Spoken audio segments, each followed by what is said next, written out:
Depuis des années, on vote pour des gens parce qu'ils sont millionnaires. Il y a des candidats dans des élections qui se présentent à nous,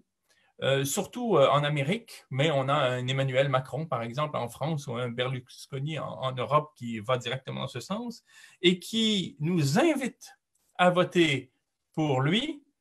plus rarement pour elle, c'est surtout pour lui, parce que cette personne-là a réussi en affaires.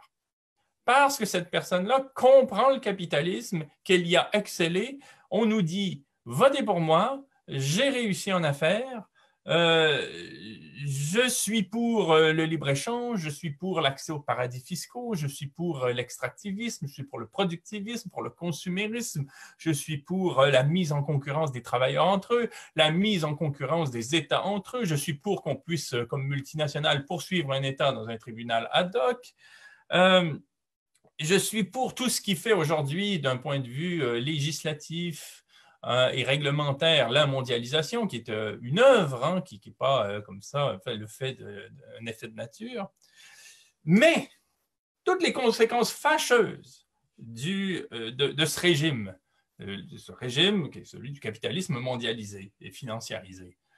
toutes les conséquences, que ce soit une pandémie, que ce soit la fonte des glaciers, l'avancée du désert, la réduction des forêts, la montée anormale des crues, la migration d'espèces redoutables, que ce soit la recrudescence d'ouragans, de raz-de-marée, d'incendies de forêt, de canicules, que ce soit même des tsunamis qui sont favorisés par la fonte des glaciers, la libération du méthane, du pergélisol, ainsi de suite. Quelles que soient les conséquences, nous, défenseurs de ce régime, nous qui nous faisons élire parce que nous nous présentons comme ayant excellé et réussi dans ce régime, nous présenterons les conséquences de ce régime-là comme des malédictions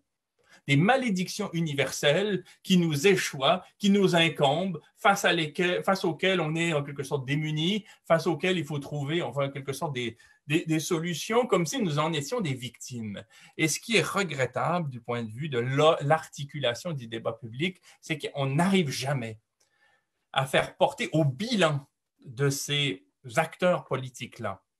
que ce soit des gens qui ont réussi eux-mêmes ou que ce soit des sociodémocrates tièdes, extrêmes centristes qui, au fond, défendent continuellement ce régime, on n'est pas à même de faire porter au bilan de ces gens-là les conséquences extraordinaires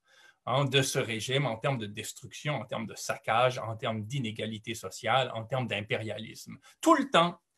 d'un point de vue rhétorique, ces acteurs-là arrivent à faire passer pour un fait de nature, pour la volonté des dieux ou la foudre des dieux, ce qui nous échoit comme civilisation et comme société, alors qu'ils en sont parfaitement responsables. Et ça, c'est un vrai problème qui fait partie de ce qui m'agace le plus, je dirais, ces temps-ci.